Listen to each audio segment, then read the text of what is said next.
There's lots of rationale to look at immunotherapy with anti-angiogenesis.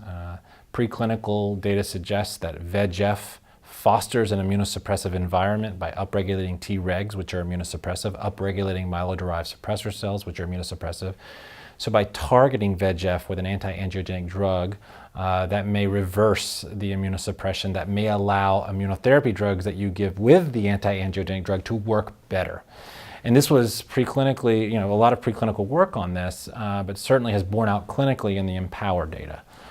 This was a trial looking at the synergy of immunotherapy with anti-angiogenic drug and chemotherapy, specifically looking at carboplatin, paclitaxel, bevacizumab, atezolizumab, and in the primary analysis comparing it to carboplatin, paclitaxel, bevacizumab.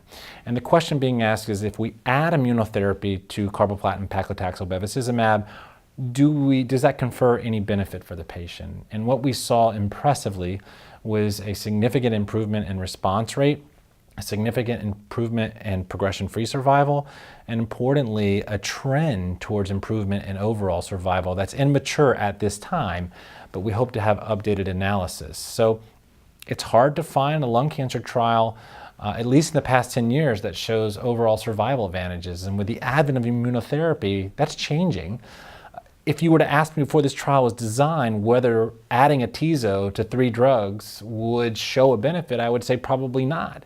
But we're seeing time and time again, no matter what the PD-L1 is, and we saw this in the trial, there was a benefit in the PD-L1 highs and in the PD-L1 negatives, that adding atezolizumab to the 3-drug regimen of carboplatin, paclitaxel, and bevacizumab led to meaningful improvements in outcome.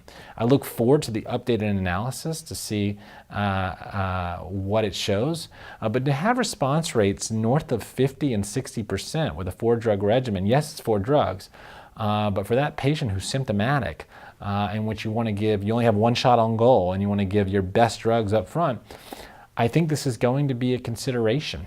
I look forward to seeing more of data with this regimen and see how the survival analysis comes out. For this patient who's a never smoker with a PD-L1 low, who does not have a driver mutation, who's young and fit, this would be a patient that may, if you're trying to elicit a response, this would be a patient potentially for a 4-drug regimen. Now, would I use paclitaxel? I would love to use pemetrexed instead. I would love to see some data looking at carboplatin, pemetrexed, bevacizumab, atezolizumab. And I think that the outcomes would be similar, although we need to see that.